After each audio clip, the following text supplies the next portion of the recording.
सारे स्टूडेंट्स आ गए। हाँ, तो आज अपने नया नया टॉपिक एसएसटी में नई जो ब्रांच है हिस्ट्री, ये स्टार्ट करते हैं। बड़ा मजा आएगा पढ़ने में हिस्ट्री, क्योंकि अपने पीछे क्या थे, पास्ट यानी भूतकाल क्या था, कैसे थे, इस बात का नॉलेज लेना होगा अपने को हिस्ट्री। तो हिस्ट्री में पहला जो चैप्टर मिला है अपने को, ये कि an approach towards the past. अब हिस्ट्री शुरू की है तो सबसे पहले क्यों भाई हिस्ट्री क्यों पढ़ते हो? हर कोई भी कहे आप पढ़ रहे हो, क्या पढ़ रहे हो? हिस्ट्री पढ़ रहा हूं। हिस्ट्री क्यों पढ़ी जाती है बच्चों? To study knowledge of past, इसलिए पढ़ी जाती है। To study knowledge of the past, इसलिए पढ़ी जाती है। और जो हिस्ट्री पढ़ता है वो हिस्टोरियन, जो डूअर है वो हिस्टोरियन। जो हिस्ट्री यानी जो पास्ट का नॉलेज लेता है इंक्वायरी से, सबूतों से, प्रमाणों से, प्रूफ से, जो पास्ट का नॉलेज लेता है उसको अपने हिस्टोरियन कह सकते हैं। वैसे क्या है कि 484 BC यानी ईसा से पहले और 425 BC, इस टाइम में एक ग्रीक शिक्षाविद हुआ हेलिकार्निशियस, जिसको आप पहला हिस्टोरियन कह सकते हो, क्योंकि उसी ने इस प्रकार का नॉलेज जो है क्रोनोलॉजिकल रचा। तो आजकल ये टर्की में एक बोड्रम जगह है, बोड्रम प्लेस है, वहां बोड्रम में ये हेलिकार्निशियस हुआ करता था। ग्रीक्स के पास ये एरिया हुआ करता था, टर्की। हिस्टोरिया शब्द का मतलब क्या हुआ? To gain knowledge by inquiry, learning by inquiry. ऐसे नहीं किसी ने स्टोरी सुना दी हो, एक राजा था, एक रानी थी, वो जंगल में जा रहे थे, तो जंगल कौन सा था, उस राजा का नाम क्या था, कब उसका टाइम था, उसके कितनी रानियां थी, रानियां का नाम बताओ, कहां से आई, क्या था, महल कहां था, सबूत, प्रूफ, तो ये कहानी नहीं रहकर हिस्ट्री बन जाती है। Learning by inquiry. तो हिस्ट्री का मतलब ये हुआ, इसलिए आप पढ़ रहे हो। हिस्ट्री में दो बातें ध्यान देने योग्य होती हैं। हिस्ट्री का मतलब होता है स्पेस और टाइम, और ये साइंस में चलता है। जब साइंस पढ़ोगे तो साइंस में भी क्या है कि सारे न्यूटन से लेकर आइंस्टीन तक जो है स्पेस और टाइम का झगड़ा चलता रहता है। स्पेस और टाइम का ही नॉलेज आपस में चलता रहता है, थ्योरीज बनती रहती हैं, एविडेंस बनते रहते हैं प्रयोगशालाओं में। तो हिस्ट्री में भी यही है, स्पेस और टाइम। स्पेस का मतलब क्या है कि जगह। हिस्ट्री की बुक देखोगे, कोई भी किसी की हिस्ट्री ले लीजिए, आपकी खुद की हिस्ट्री ले लीजिए कि आपके पिताजी इस शहर में कब आए थे, आपके दादाजी कब आए थे, आपके परदादा कहाँ थे, कौन सी जगह पर थे। तो स्पेस, जगह का नाम, हमेशा जगह का नाम, और टाइम। फिर क्या, अगला जो आदमी है वो पूछेगा कब आए थे, टाइम क्या था, कि इस प्रकार से एक रेनी सीजन था, वहां बाढ़ आ गई थी तो इधर आ गए। फिर यहाँ क्या है कि इस प्रकार से उनका सिलेक्शन हुआ, इस प्रकार से वो नौकरी लग गई यहाँ, ऐसे इसी तरह से वो टाइम आप बताने का या सेट करने की कोशिश करोगे। तो स्पेस और टाइम जो है हिस्ट्री के नॉलेज लेने के लिए बहुत जरूरी चीज है। ये एक एक्स्ट्रा बात बताई है मैंने आपको। तो आप स्पेस और टाइम के दिमाग से पढ़ोगे तो हिस्ट्री ऐसे फटाक से याद हो जाएगी आपको। इंपॉर्टेंस, इंपॉर्टेंस क्या है हिस्ट्री की? तो इंपॉर्टेंस यही है कि पीछे जो अपने पास्ट में जो लीडर हुआ करते थे, जो सोसाइटी को लीड करते थे, चाहे वो किंग हो या कोई रिफॉर्मर हो या कोई वर्कर हो, कोई एक्टिविस्ट हो, तो वो उसका उसकी जो एक्टिविटीज थी उस किंग की, कितने बैटल्स लड़े, किसको हराया, कौन सी जगह पर, कौन से टाइम में, और फिर रिजल्ट्स क्या रहे, वो इलाका मिला लिया गया या हार गए तो छोड़ दिया गया। तो उन्होंने इस प्रकार की जो पर्सनालिटीज थी पास्ट में, जो लीडर्स थे हमारे, उन्होंने हिस्ट्री के पेजेस को शेप दिया है। तो कहते हैं ना कि कोई महान लीडर या किंग हुआ तो उसके हिस्ट्री में 5 पेज मिलेंगे, और बेकार हुआ और जो जिसमें कोई कैपेसियस नहीं था, कैपेसिटी नहीं थी, एक्टिव नहीं था, कल्याणकारी नहीं था, या वीर नहीं था, या इस प्रकार की कोई एक्टिविटी नहीं की, वो क्या क्या कहते हैं, खाना खाया सोया, खाना खाया सोया, इस तरह का कोई लीडर हुआ इतिहास में, तो उसकी उसकी इतिहास के पन्नों में एक ही लाइन होगी। तो जो हिस्ट्री का मतलब कि जो उनकी एक्टिविटीज ने इतिहास के पन्नों को एक प्रकार से शेप दिया।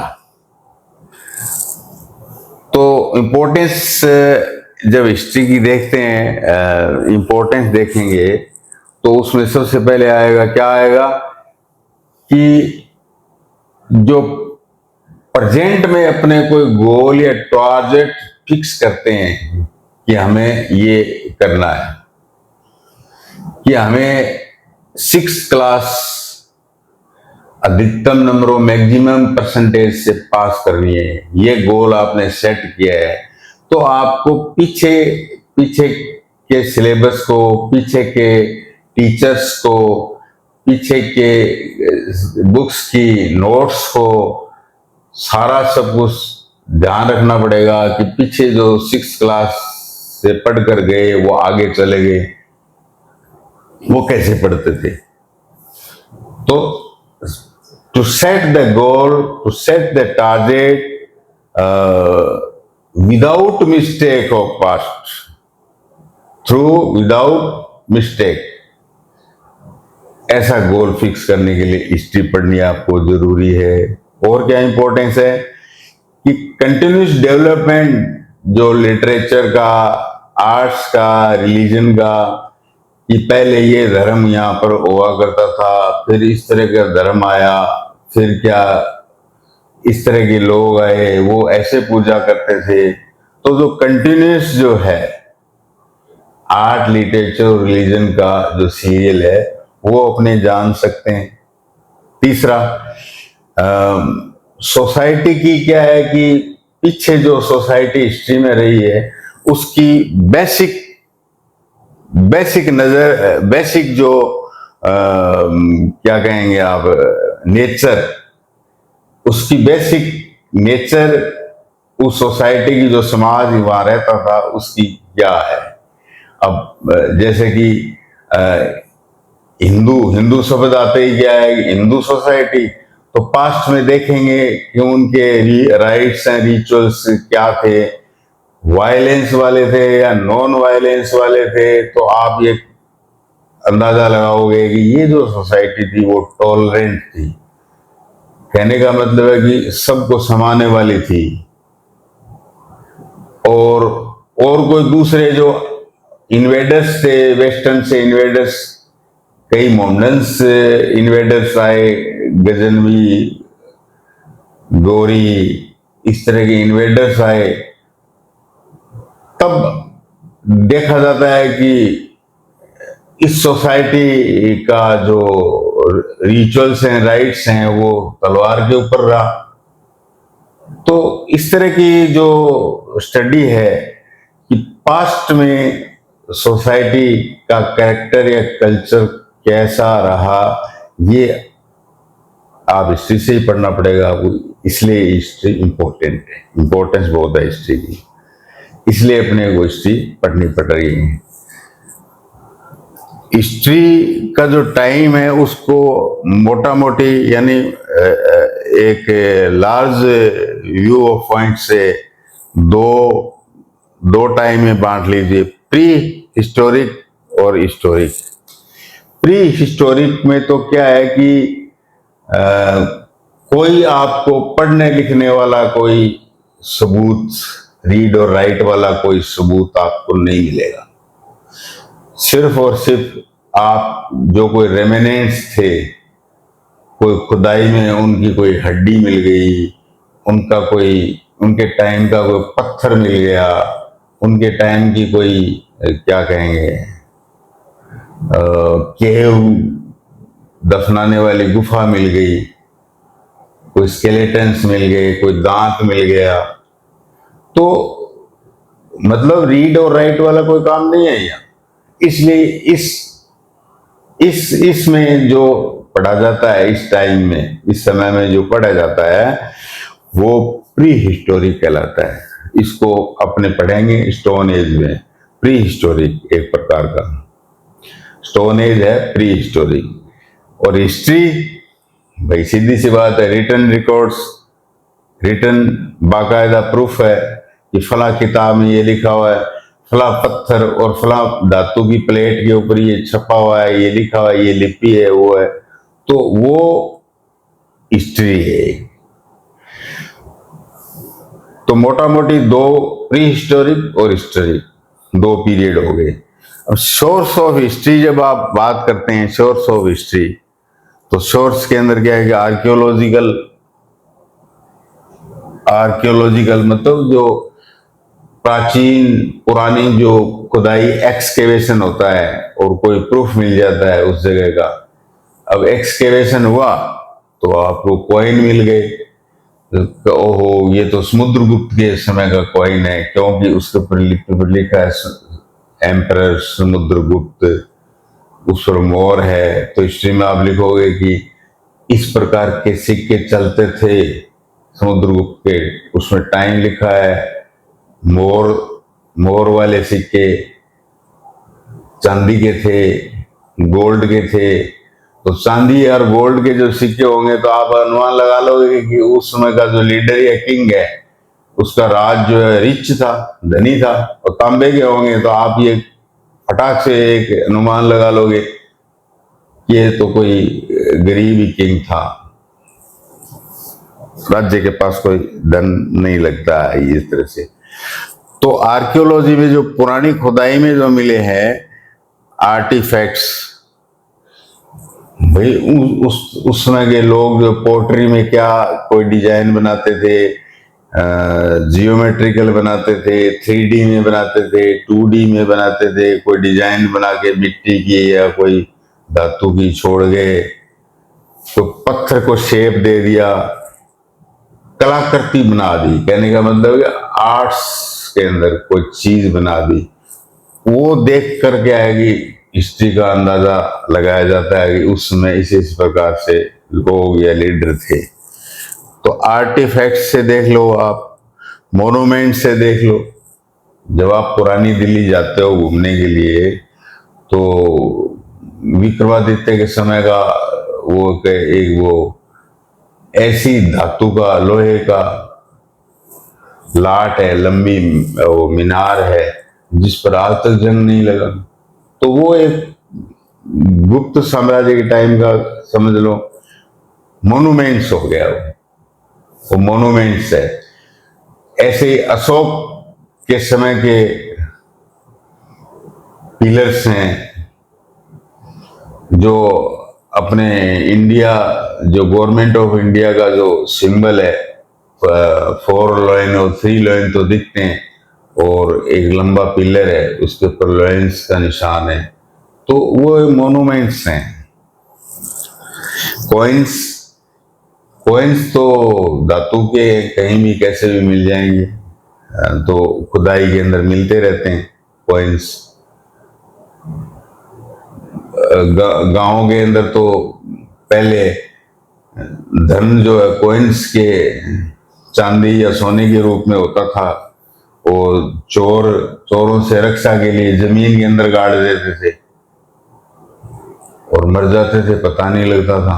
बाद में कोई वो उस जगह पर मकान बनाता और बनाता, वो खुदाई करता तो उसको गड्ढे के अंदर सिक्के मिलते, या किस टाइम के सिक्के होते थे, और तो उसे स्टडी कर इस प्रकार से। तो ऐसे ही राजाओं के सिक्के मिलते थे, कॉइन्स। इंस्क्रिप्शन, इंस्क्रिप्शन मतलब स्क्रिप्ट कहते हैं ना, स्क्रिप्ट, फिल्म की स्क्रिप्ट क्या है, इस लेसन की स्क्रिप्ट क्या है, स्टोरी सुनाओ तो लिखी हुई होती है ना स्क्रिप्ट, वो पढ़ता है फिर इस तरह से स्क्रिप्ट को। तो इस प्रकार के स्क्रिप्ट को आप इन कर देते हो किसमें, कोई मेटल में या किसी पत्थर के ऊपर, स्टोन के ऊपर कुछ लिख देते हो, कर देते हो, तो वो क्या कहलाएगा, इंस्क्रिप्शन। तो इस तरह के इंस्क्रिप्शन जो है आप मौर्य काल के अंदर गए, वो तो गवर्नमेंट के जो ऑर्डर होते थे, अशोक मौर्य, उसके तो इंस्क्रिप्शन पत्थरों के ऊपर ही टाउन्स में, शहरों में लगा दिए जाते थे कि राज की ये आज्ञा है, इस प्रकार से लोग रहेंगे, ये काम करेंगे। वो इंस्क्रिप्शन में ऑर्डर जारी करता था। बहुत सारे इंस्क्रिप्शन अशोक के टाइम के मिले, अपने पढ़ेंगे। दूसरा सोर्स है लिटरेचर। अब लिटरेचर में आपके लिए बड़ी सिरदर्दी है, सारे के सारे क्वेश्चंस जो है इसमें लिटरेचर में आते हैं, और स्पेशली ट्रेवलर्स और बायोग्राफिक्स। आपको हिस्ट्री में जब कभी हो बात चलती है, एल्बर्नी, मतलब कुछ अरब से आए थे राइटर्स, एल्बर्नी, मोरक्को से है इब्न बतूता, चाइना वाले अलग से आए, मतलब कौन, घेनसांग आया, फाइयान आया, इत्सिंग आया, और उस अरबी में उससे इब्न बतूता के बाद में अब्दुल रज्जाक, इस प्रकार के नाम भी सामने आते हैं जो ट्रेवलर थे। और बाद में जो ब्रिटिश टाइम के अंदर जहांगीर के समय जो कुछ ट्रेवलर आए, टॉमस रॉ, हॉकिंस, अंग्रेज ट्रेवलर्स के नाम सुनोगे। और एक ग्रीक ट्रेवलर आया, मैगस्थनीज, जिसने चंद्रगुप्त मौर्य के समय में आया था, उसने किताब लिखी थी इंडिका। तो इनका जो रिकॉर्ड है, यहाँ घूमे फिरे और उन्होंने क्या देखा, उन लीडर्स की एक्टिविटीज, किंग्स की, जनता की, वो सारा उन्होंने उसमें ब्यौरा दिया। तो वो एक बहुत बड़ा सबूत है भाई। और ये जो लिटरेचर है पुराने समय में, आप बोलोगे तो उसमें कागज तो होता ही नहीं था, किताबें, बुक्स। आज भी बुक्स कई दिनों बाद कीड़े खा जाते हैं, तो लिखा हुआ कहां मिला। अरे भाई, भोजपत्र होते थे, पाम ट्री के जो पत्ते होते हैं ना, पाम के, उसको ट्रीट करके उसके ऊपर बड़े लिखते थे, वो कभी नष्ट नहीं होते थे। और इस प्रकार की वो प्लांट से ही स्याही बनाते थे, और किसी भी कोई लकड़ी इस तरह की लिखने जैसी, पेन जैसी बना लेते थे, उससे लिखा करते थे भोजपत्र पर। तो ये पाम ट्रीज की लीव्स, जिसको भोजपत्र कहते हैं, भोजपत्र पर बहुत सारा लिटरेचर आपको मिलेगा लिखा हुआ। और एक बिटुला यूटिलिस की एक छाल होती थी, वो भी पत्ते जैसी बन जाती है इस तरह से। उस पेड़ की बार्क, छाल बाहर का जो होता है ना, उसको, वो भी इस तरह से कागज जैसा बन जाता था, बड़ा सा, उसमें भी लिख लेते थे। तो बेटुला की छाल यानी बार्क, और पाम ट्रीज के लीव्स, पत्ते, भोजपत्र, इनके ऊपर बहुत सारा ये लिटरेचर लिखा हुआ मिलेगा अपने को। स्टोन पर मिल जाएगा, जैसे अशोक के समय का जो इंस्क्रिप्शन है स्टोन पर मिल जाएगा, मेटल्स पर मिल जाएगा। ताम्र पत्र जिसको कहते हैं, ताम्र पत्र अपने स्टेट की कार्रवाई करके नीचे गड़ा देते थे जमीन में, वो आज खोदते हैं, एक्सकेवेट करते हैं तो वो मिलते हैं मेटल्स पर, स्टोन पर, भोजपत्र पर। और ट्रेवलर्स की बुक्स भी मिल जाती है, पुराना जो ट्रेवलर्स थे, इंडिका और चाणक्य की लिखी हुई अर्थशास्त्र वो भी मिल गई। तो ये मैन्युस्क्रिप्ट्स, हाथ से लिखी हुई जो स्क्रिप्ट्स है, बुक्स हैं ट्रेवलर्स की, उससे भी हिस्ट्री का बहुत बड़ा प्रूफ निकलता है। ये दो प्रकार का हो सकता है लिटरेचर। ये जो लिटरेचर है ये दो प्रकार का हो सकता है। सेकुलर तो ये हो गया ट्रेवलर्स के और बायोग्राफीज के, और दूसरा क्या, ये तो सेकुलर हो गया, मतलब इसमें धर्म के बारे में कुछ लिखा हो सकता है लेकिन धर्म के उपदेश नहीं होते इसमें। और एक क्या है कि रिलीजियस, और ये सेकुलर। रिलीजियस में क्या है कि जो जैसे कि हिंदुओं के पुराण है, ये प्राचीन हिस्ट्री बताते हैं। पुराणों में जो किंग्स हुए और हुए उसमें कौन सी जगह पर हुए, हालांकि नाम थोड़े बदले हुए रहते हैं पुराने जमाने, नाम तो बदलना हाथ का खेल है कि इलाहाबाद को प्रयागराज बोल दो। और जब मोहम्मडन्स ने, अलाउद्दीन खिलजी ने चित्तौड़ को जीता तो बोले खिजराबाद है अभी। तो इस प्रकार से पुराणों में नाम कुछ भी हो सकते हैं लेकिन हिस्ट्री का ब्यौरा मिलता है इन रिलीजियस जो ग्रंथ हैं उसमें, लिटरेचर में। और सेकुलर में आपको बता दिया, एटोबायोग्राफी या बायोग्राफी, कोई दूसरा उसके बारे में लिखता है राजा के बारे में, वो बायोग्राफी। और एटो खुद लिखता है, बाबर ने खुद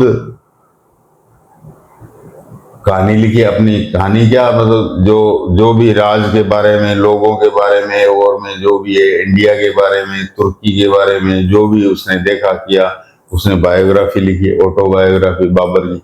इसी प्रकार से जहांगीर ने भी लिखी थी, इसी प्रकार से फिरोज तुगलक ने भी लिखी थी। तो ये भी एक प्रूफ और सबूत है। ये ज्योग्राफिकल, अब टॉपिक आता है अपने ज्योग्राफिकल इंपॉर्टेंस ऑन हिस्ट्री।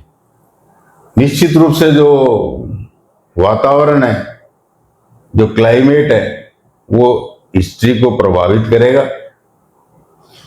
जो क्लाइमेट रहा है उस स्पेस पर, वो उस हिस्ट्री को प्रभावित करेगा ही करेगा। अपने चीन से, चाइना जो है, चाइना से बहुत एक ही वार हुआ है, बहुत कम वार हुआ है। क्यों? ज्योग्राफी ऐसी है, उधर नॉर्दर्न वाल है, ग्रेट हिमालय है, भाई तुम उधर रहो हम इधर रहे, तो वार का कोई चांस नहीं है।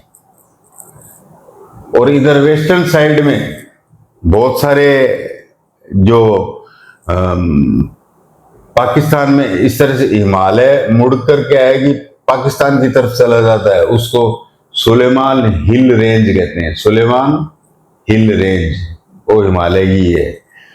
तो इस प्रकार से उस हिमालय और सुलेमान हिल रेंज के बीच में जो रास्ते हैं, यूरोप की तरफ जाने का, मध्य एशिया की तरफ जाने का, मध्य पूर्व की तरफ जाने के, जो मिडिल ईस्ट या मिडिल एशिया में जाने के जो रास्ते हैं, वो पहाड़ों पर तो जा नहीं सकते। बीच में क्या घाटियां हैं, वैलीज हैं, वहां रास्ते बने हुए हैं, उनको पास कहते हैं, पास। तो कई प्रकार के पास है। ग्रेट हिमालयन के बीच में पास, उनसे इन्वेडर्स आए अपने, जैसे पाकिस्तान में खैबर पास है, अफगानिस्तान और पाकिस्तान की बॉर्डर के ऊपर खैबर पास है। इधर पाकिस्तान और ईरान के बीच में क्या है कि गोमल और गोलान पास है जो बलूचिस्तान में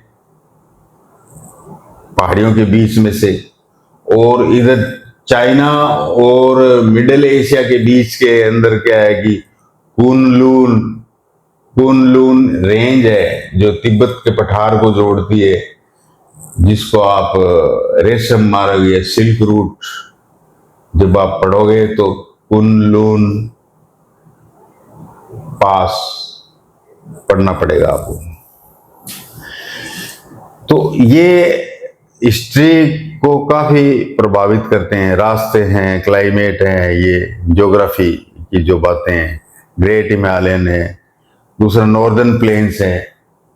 कोई भी किंग आया, कोई भी आया, उसने क्या है कि इंडो गंगेटिक प्लेन्स पर राज करने की काफी सोची उसने, वो बंगाल तक। अब ब्रिटिश आए तो वो बंगाल पर प्लासी का युद्ध करके सबसे पहले बंगाल पर आए, प्लेन में आए, क्योंकि वो रिच था, फर्टाइल था, वहां धन पैदा होता था। अंग्रेजों ने यहाँ डेजर्ट में तो अटैक नहीं किया। ये अपने जो देश का जो थार डेजर्ट है, यहाँ तो अंग्रेजों ने अटैक नहीं किया, क्योंकि पता था कि यहाँ कुछ फर्टाइल नहीं है, कोई धन नहीं मिलने का। एक शेरशाह सूर सुल्तान हुआ, हुमायूं को भगाकर यहाँ इंडिया या दिल्ली में बैठा, तो शेरशाह सूर सर्कमस्टांसेस ऐसी बनी कि उसको यहाँ डेजर्ट में जोधपुर पर अटैक करना पड़ा, डेजर्ट जोधपुर में। लेकिन उसने कहा कि ये वार जो है, ये युद्ध है, ये अटैक है, मेरे लिए फ्रूटलेस है, बकवास है, सिवाय खर्चे के और कुछ भी नहीं है, आमदनी कुछ भी नहीं है। तो उसने क्या कहा कि मैंने मुट्ठी भर बाजरे के लिए इतना बड़ा खर्चा कर दिया और मेरा सारा जो एम्पायर है वो खत्म हो जाता, सारे पैसे ही खत्म हो जाते डेजर्ट में। तो ज्योग्राफी देखिए प्रभावित करती है, इंपैक्ट डालती है। तो नॉर्दर्न प्लेन्स के अंदर क्या है कि सारी की सारी लड़ाइयां वगैरह वो जो है वो आपको नॉर्दर्न प्लेन्स में मिलेगी। डिक्कन प्लेटो में ये पांड्य, चोल, पल्लव, ये जो मतलब वीर जातियां हुई, पावरफुल मिलिट्री रेस थी ये सारी की सारी। राष्ट्रकूट है, चेरा है केरल में। तो ये डिक्कन प्लेट हिस्ट्री पर बड़ा इंपैक्ट डालती है। इतना बड़ा मुगल साम्राज्य औरंगजेब के पास था, लेकिन डिक्कन प्लेट में शिवाजी जैसे वीर पैदा हुए और उन पहाड़ियों की ज्योग्राफी को अच्छी तरह से जानते थे, पहाड़ों की ज्योग्राफी को कैसे डील किया जा सकता है वो जानते थे। रिजल्ट क्या रहा? मुगल साम्राज्य खत्म कर दिया शिवाजी ने। कोस्टल प्लेन, भाई कोस्टल जो वेस्टर्न घाट है, बॉम्बे के आसपास वाले, महाराष्ट्र के आसपास वाला जो है ये कोंकण है, केरल की तरफ जाते हैं तो ये मालाबार, मसालों वाला मालाबार हो गया। इधर ईस्टर्न घाट में मुड़कर आते हैं, कन्याकुमारी से घूमकर आते हैं रामेश्वरम से। तो तमिलनाडु का जो ईस्टर्न किनारा है उसको आप कोरोमंडल कहिए। हैदराबाद का, आंध्र प्रदेश का ऊपर उड़ीसा तक है किनारा, उसको नॉर्दर्न सिरकार बोलते हो आप। तो ये जो कोस्टल जो प्लेन्स थे, यहाँ वर्षा वगैरह और पानी और मौसम और सारा सब कुछ इक्विटेबल था, अच्छा था। तो इस यहाँ फॉरेनर कोई भी आते थे, यहाँ उतरते थे, अपना प्रभाव छोड़ते थे, अपनी हिस्ट्री बनाते थे, यहाँ से कुछ हिस्ट्री लेकर जाते थे। तो कोस्टल जो प्लेट्यू है ये भी बड़ा इंपॉर्टेंट रहा अपने हिस्ट्री को इफेक्ट डालने में, हिस्ट्री पर इफेक्ट डालने में, इंपैक्ट डालने में हिस्ट्री पर। तो कुल मिलाकर इस प्रकार से यदि अपने इस तरह से एक स्टोरी के रूप में इस तरह से करते जाएंगे, खाली स्पेस की बात रहेगी तो वो तो हिस्ट्री नहीं हुई। टाइम याद करने के लिए, हिस्ट्री के अंदर ईसा मसीह का जो बर्थ है उसको 0 मानते हैं, 0 ईयर। ईसा मसीह के क्राइस्ट के बर्थ को 0 ईयर माना। और 0 से आगे जो है सी का मतलब है कॉमन एरा। टाइम याद करने के लिए इस तरह की लाइन आपको थोड़ा सा मैथ्स में जाना पड़ेगा। कॉमन एरा तो अपने 0 से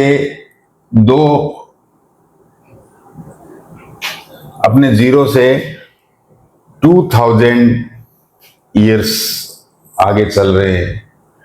21वीं सेंचुरी के 25 ईयर पास्ट हो गए अपने। और इधर जो है एंशिएंट में जाएंगे 0 से पीछे तो उसके BCE लगेगा। तो जो ज्यादा नंबर आएगा, जैसे हेलिकार्नियस के लिखा था ना मैंने 484, ये ज्यादा नंबर है तो मतलब ज्यादा एंशिएंट है ये। और इस साइड में ज्यादा नंबर आएंगे मतलब ज्यादा नया है, न्यू है। और इधर ज्यादा नंबर आएंगे तो इसका मतलब ज्यादा एंशिएंट है, ओल्ड है। तो नया करने के लिए, कम करने के लिए टाइम, हेलिकार्नियस का टाइम कम करते हैं अपने जो हिस्टोरियन था पहला 484 मान लो यहां, तो वो जिंदा रहा, नया, पुराना ये हो गया, नए की तरफ जाना पड़ेगा। तो 425 तक इसको जो 0 से लेफ्ट साइड वाला है उसको BC, before common era. Before common era मतलब क्राइस्ट से पहले, ये समझे। और जो नया होगा उसको CE यानी कॉमन ईरा। सिर्फ B नहीं लगेगा उसके आगे, बिफोर नहीं लगेगा। तो क्वेश्चंस में और ज्यादा समझाने के लिए मैंने इंस्क्रिप्शन में ये लिखा था आपको रोजेटा। इसको अलग से इसलिए रखा कि Rosetta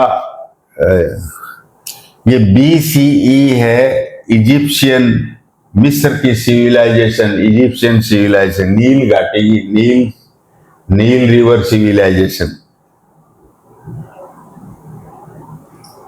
BCE before common era. मान लो इस लाइन को और ओल्ड ले जाओ आप, यहां 2500 कर लो, 2500 कर लो। यहां पर यहां की जो सिविलाइजेशन थी, गीजा के पिरामिड वगैरह और देखते हो, तो उसमें एक समुद्र के किनारे, सी के किनारे एक इंस्क्रिप्शन पत्थर गड़ा हुआ मिला जिसको रोजेटा नाम दिया था, रोजेटा। वो इसमें 3 लैंग्वेज थी, एक तो ग्रीक और 2 इजिप्शियन। इस पत्थर के ऊपर है, रोजेटा के ऊपर है। 3 लैंग्वेज इस रोजेटा पर लिखी हुई मिली। ये जो रोजेटा है ये, अब ये पत्थर है कहाँ? नेचुरली जो भी अंग्रेजों का राज रहा तो अंग्रेज ले गए इस पत्थर को। तो अंग्रेजों का जो नेशनल म्यूजियम है लंदन में, वहां इस पत्थर को रखा हुआ है। जब आप लंदन का टूर बनाओ तो इस पत्थर को जरूर देखना। उसमें 3 टाइप की आपको स्क्रिप्ट मिलेगी, 2 इजिप्शियन और 1 ग्रीक। इस प्रकार से अपने पास्ट को एक बार थोड़ा देखा है। अब आगे जो भी कोई टॉपिक मिलेगा, अब धीरे धीरे लाइन से उस टॉपिक पर अपने बढ़ेंगे।